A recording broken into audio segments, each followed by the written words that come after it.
Hello there, स्वागत है आपका हमारे channel the super hero cops में। तो बैटमैन का कैरेक्टर डीसी यूनिवर्स में कई सालों से है और इतने सालों में ब्रूस वेन के अलावा और भी कई सारे कैरेक्टर्स बैटमैन बन चुके हैं, जिनमें से कुछ हीरोज हैं तो कुछ विलन्स, और एक मार्वल कैरेक्टर भी बैटमैन बन चुका है। तो आज के वीडियो में हम ब्रूस वेन को छोड़कर ऐसे 10 कैरेक्टर के बारे में डिस्कस करेंगे जो बैटमैन बन चुके हैं। So let's begin.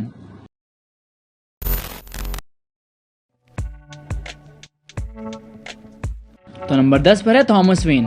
डीसी की फ्लैश पॉइंट स्टोरी लाइन में हम एक ऑल्टरनेट वर्ल्ड देखते हैं जिसमें हमें बैटमैन का एक अलग ओरिजिन देखने मिला। इस ओरिजिन में उसके पेरेंट्स की जगह ब्रूस वेन मरता है और उसका डैड थॉमस वेन बैटमैन बनता है। उसका सूट ओरिजिनल सूट से थोड़ा डिफरेंट है, उसके कंधों पर स्पाइक्स हैं और उसका लोगो ब्लैक की जगह रेड है। और ये बैटमैन गन से इस्तेमाल करता है और लोगों को जान से मारता है। और जिस क्रिमिनल ने ब्रूस वेन को मारा था, यानी कि जो चिल, उसे थॉमस वेन जान से मार देता है, वो भी अपने पंचिस से। तो ओवरऑल ये एक क्रूअल बैटमैन है। और इस स्टोरी का एक बड़ा ट्विस्ट ये है कि ब्रूस वेन की मॉम जोकर बनती है। ये बैटमैन फ्लैश पॉइंट कॉमिक में एक इम्पॉर्टेंट कैरेक्टर था और अब डीसीयू में भी फ्लैश पॉइंट मूवी आने वाली है, तो थॉमस वेन का ये बैटमैन हमें लाइव एक्शन में दिख सकता है। बैटमैन रीबर्थ के इशू 5 में गॉथम नाम का एक विलन तबाही मचा रहा था। इस विलन के पास सुपरमैन जैसे एबिलिटी थी और अल्फ्रेड को उसे सिर्फ कुछ देर के लिए डिस्ट्रैक्ट करना था ताकि असली बैटमैन आकर इस सिचुएशन को संभाल पाए। तो उसका ध्यान भटकाने के लिए अल्फ्रेड खुद बैटमैन बनता है और बैटमोबाइल आकर सीधा गॉथम को ठोकता है। और इस सूट को पहनते वक्त अल्फ्रेड बैटमैन के आइकॉनिक लाइन बोलता है और वो अपने मिशन में कामयाब रहता है। वो कुछ देर तक उसका ध्यान भटकाता है और थोड़ी देर बाद बैटमैन और पूरी जस्टिस लीग वहां पर आ जाती है।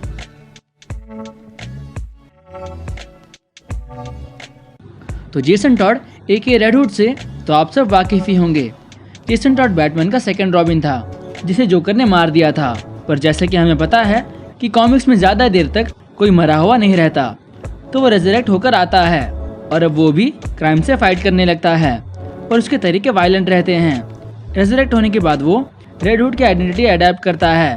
पर फाइनल क्राइसिस के इवेंट के बाद बैटल ऑफ काउल स्टोरी में जेसन बैटमैन बनकर गॉथम में अपने हिसाब से लोगों को पनिश करते आ रहा था और वो डुअल गन को इस्तेमाल करता था।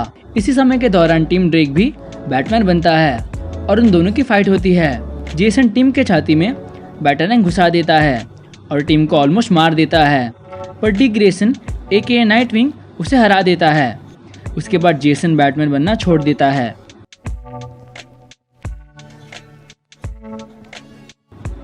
जब बेन ब्रूस वेन की कमर तोड़ देता है तब गॉथम सिटी को बैटमैन की जरूरत थी, तो कुछ समय के लिए जीन पॉल वैली एके एजरियल बैटमैन बनता है और वो अपने बैटमैन सूट में कुछ अपग्रेड्स करता है और उसे शाइनी और मेटालिक बनाता है।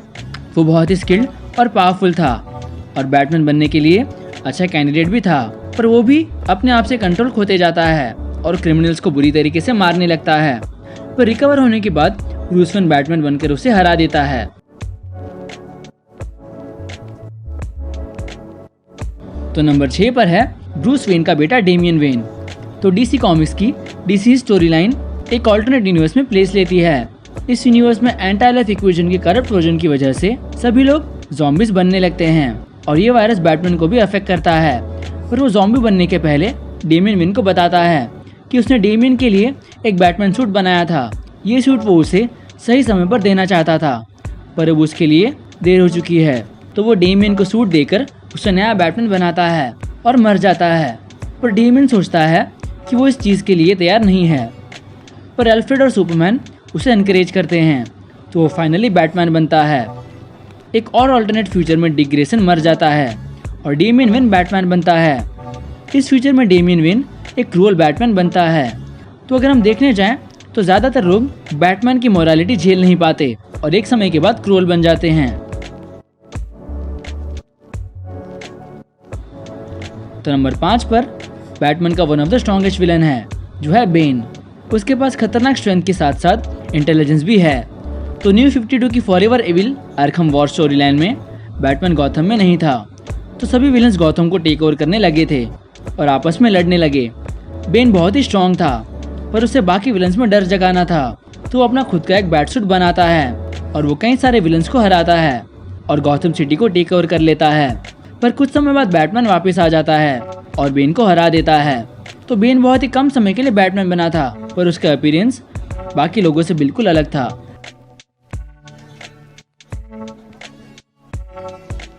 तो टेरी मैगनिस की स्टोरी बहुत ही इंटरेस्टिंग है।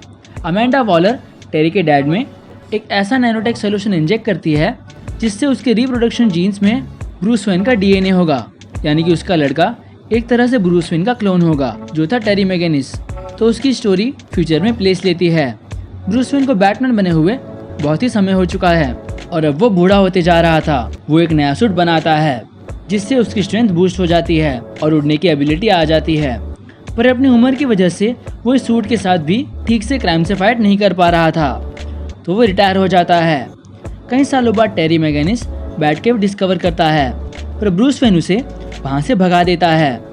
पर जब टेरी को पता चलता है कि उसके डैड को क्रिमिनल्स ने मार दिया है, तब वो बैटकेव से बैटसूट चुराकर क्राइम से लड़ने लगता है। और ब्रूस वेन को पता चलता है कि गौतम को अभी भी एक बैटमैन की ज़रूरत है, तो टेरी को वो सूट पहनने की परमिशन देता है और उसे बैटमैन बना देता है।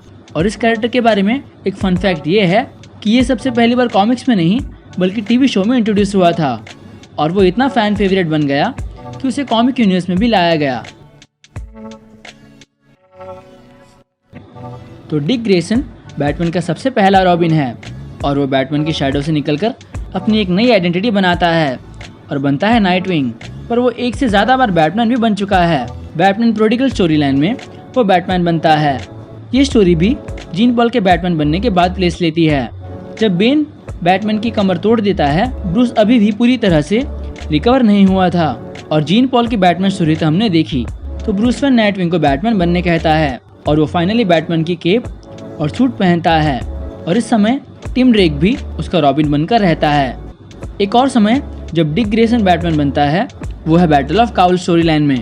बैटमैन बनने के लिए जेसन टॉड और टिम ड्रेक की फाइट होती है और जेसन टिम को ऑलमोस्ट मार देता है और ये देखकर डिक ग्रेसन जेसन को हरा देता है और उसे रियलाइज होता है कि फाइनली उसे बैटमैन बनना पड़ेगा। तो तब तक वो बैटमैन बनता है और इस बार उसका रॉबिन डेमियन वेन बनता है। तो मेरे हिसाब से डिक ग्रेसन बैटमैन बनने के लिए सबसे वर्दी कैंडिडेट है।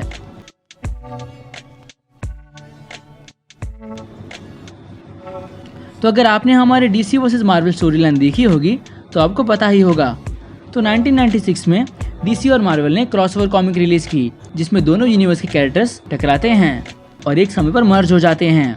तो हमें कई सारे कूल कैरेक्टर्स का फ्यूजन देखने मिलता है, जिनमें से एक है डार्क क्लॉ। तो ये आपको पता ही चल गया होगा। डार्क क्लॉ बैटमैन और वुल्वरिन का मिक्सचर है। उसका असली नाम है लोगन वेन। जब वो 5 साल का था तब वो अपने पेरेंट्स को मरते हुए देखता है और बड़े होने के बाद वो एक सुपर सोल्जर क्रिएट करने के प्रोग्राम में पार्टिसिपेट करता है जो था वेपन एक्स। उसमें उसे अपनी पावर्स मिलती हैं। उसके बाद पूरे वर्ल्ड में घूमकर वो कई सारे फाइटिंग स्टाइल सीखता है और ट्रेन होता है और फिर अपनी पावर्स, स्किल्स और इंटेलिजेंस के साथ वो क्राइम से लड़ना शुरू करता है और बनता है डार्क क्लॉ। अगर आपको डार्क क्लॉ, अमेलगम यूनिवर्स और इस पूरे डीसी वर्सेस मार्वल सीरीज के बारे में और भी जानना है तो हमारा ये वीडियो देखें। और आगे बढ़ने से पहले कुछ ऑनरेबल मेंशंस।